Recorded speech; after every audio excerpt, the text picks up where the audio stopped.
Akkam jirtan hordoftoota keenya har'aan tana immoo artificial intelligence keessaa wanni ilaallu jechuudha Google yeroo dabree akkuma Microsoft ilaalaa turre har'aan tana immoo Google ilaalaa jechuudha.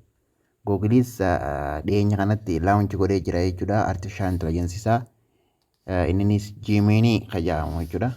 Akkuma kanatti Gemini kan jedhu kana jechuudha artificial intelligence Google dhiyeenya kana launch godhe. Isa kana argachuudhaaf immoo Play Store search gootanii kan jedhu kana maqaan isaati noo asirratti akkuma mul'atu jechuudha. Noo asirratti GEMINE jaa gaafa keessa seennu waan barbaadan gaafachuu dandeessan jechuudha. Amma asirratti fakkeenyaaf ammaan tana yoo wajjii haasofuu ni dandeessan jechuudha.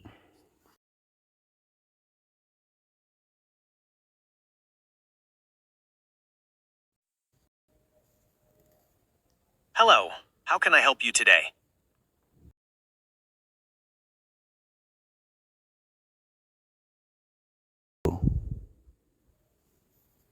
Oh dear, I'm sorry to hear that. Feeling under the weather can be really unpleasant. Here are a few things that might help you feel more comfortable. Rest. This is the most important thing.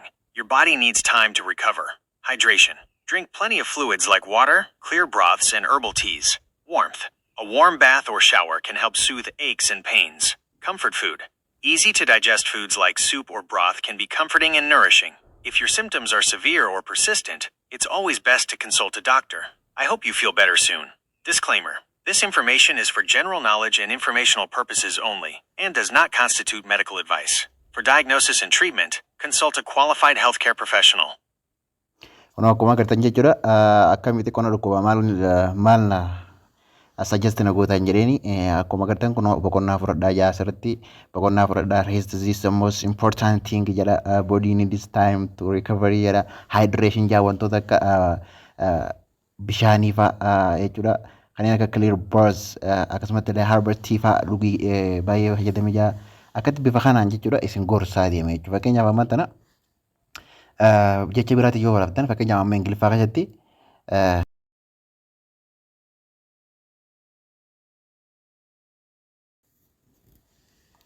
In English, the phrase "what do we use" is used to inquire about the purpose or application of something. For example, what do we use this tool for? What do we use this ingredient in? What do we use this room for? Essentially, it's asking for the intended function or how something is typically utilized. akkuma agartan jechuudha waan barbaadan jechuudha gaafatanii irraa hin dhabdan jechuudha ingiliffaa wajjin haasa'uu dandeessan jechuudha bifa saniin akka gaafatanii irraa barachuu ni danda'ama jechuudha karaa salphaadhaan jechuudha waan barbaadan gaafachuu dandeessan jechuudha feetan ingiliffaa gaafatan barumsa biraatti yoo feetan ekonomisii warroonni ekonomisii baratus warri dipaartimentii fiildiiwwan garaagaraa keessa jiru waa'ee teekinooloojii yoo barbaadanis fakkeenyaaf amma warri kompiitaraa fi akka sooftiweerota warra keessa warri seenee jechuudha warra akka sooftiweeraa fi kompiitara warri barachaa jiru waa'ee koodiingiidha sajjesti na godhi gaafa jettaniin jechuudha clearly sajjesti isin godha jechuudha qixuma sirriitiin waa'ee kanaa barreessi gaafa jettan jechuudha bifa salphaatiin isin barsiisuu danda'a jechuudha fakkeenyaaf ammaan tana waa'ee C++ jedhanii jira jechuudha saabjettiin gaafa pre-engineering irratti ni kannama saabjettiin kuni mee kana haa gaafannu.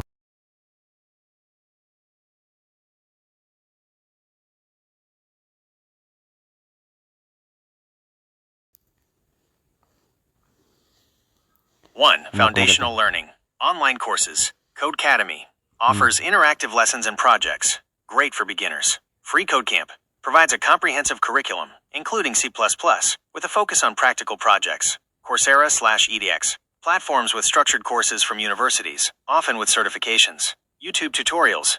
Many excellent channels offer free C++ tutorials. E@G, The Cherno, Programming with Mosh. Books. C++ Primer by Lipman, LaJoy, and Mu. A classic and comprehensive textbook. Effective C++ by Scott Myers focuses on best practices and advanced techniques. 2. Hands-on practice. Coding challenges. LeetCode/HackerRank. Platforms with coding challenges of varying difficulty to test and improve your skills. Project Euler. Kunoo jechuudha bifuma gartan kanaan jechuudha akkanatti sajjesti isin godha jechuudha isin qajeelcha chaanaalota jira chaanaala tiitoraalii warra kan yuutuubii irra seentanii ilaaluu dandeessan jedhe kanneen akka programming with mosh kan jedhamu kana jechuudha. Yoo sarchi goote YouTube irra argattee waa'ee C++ barachuu fi si barsiisuu kan danda'u waan ta'eef kanaan suggest si godha. Code Academy Officerii jira akkasumatti bifa saniin kattu suggest si godha jechuudha. Gaafa fakkeenyaaf gaafii gaafatan jechuudha. Give me some example. Yoo njee gaafadhamu. On. Please provide more context. What are you trying to achieve? For example, you could ask,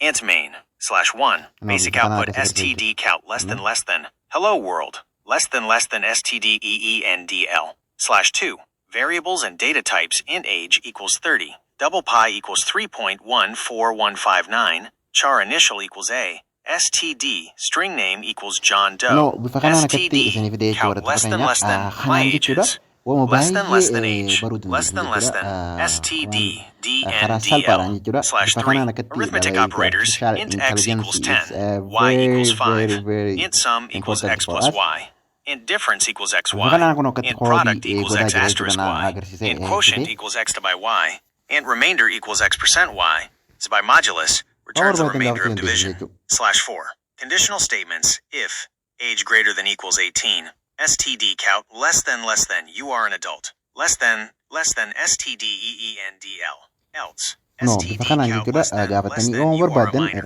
less than std eendl /5 loops for int I equals 0 I less than 5 I plus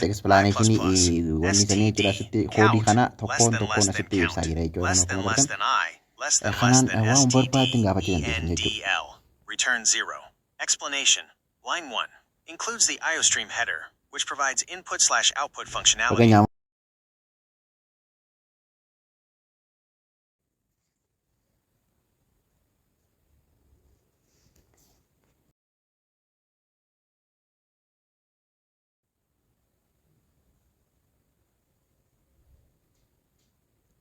I'm unable to help, as I am only a language model and don't have the ability to process and understand that.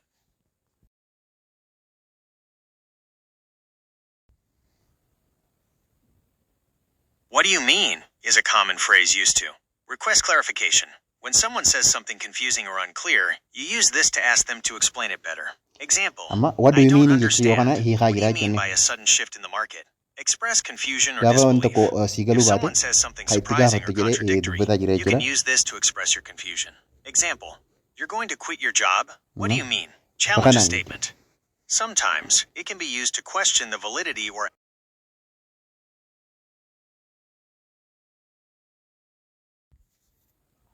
I'm Gemini, a large language model, or an artificial intelligence. Makasaatis yoo gaafatan jechuudha. Bifa kanaan akkatti isin hima jechuudha. To help you in many different ways, from Artificial intelligence dha maqaan kiyya Gemini dha language model dha artificial intelligence dha ani wama babbaadee siimiin ibsaya. If you are create Google artificial intelligence to help you many different ways, from drafting messages and performing tasks, generating, analyzing image amma fakkeenya image tolchuu yoon jeen amma ni tolcha jechuudha.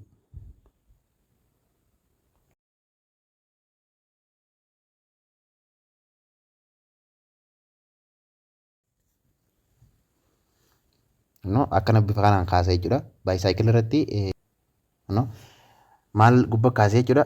Baayisaayikil irratti jechuudha wanni kaasee jechuudha. Akkuma agartan zambiila jechuudha. Baasket kennuun. Amma fakkeenyaaf baayisaayikiliin jee mootor saayikilii yoon jennu.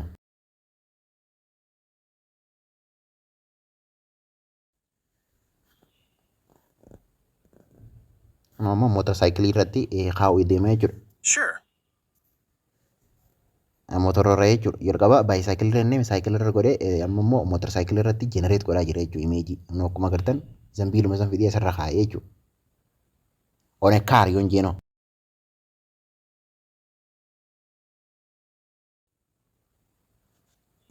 No generate godhaa jira jechuudha.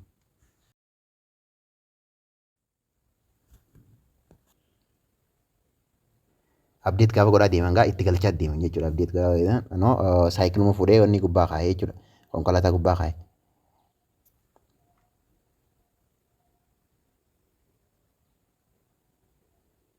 Bifa kanaan akka gaafachuu dandeessan jechuudha. Bifa kanaan akkanatti gaafachuu dandeessan jechuudha. Akkanatti bifa kanaan gaafachuu dandeessan jechuudha. Waan barbaadda kun isaa hanga maalitti jechuudha gaafii isin deebisuu bira kutee numaatu kireet waan takka isinii godhu jechuudha.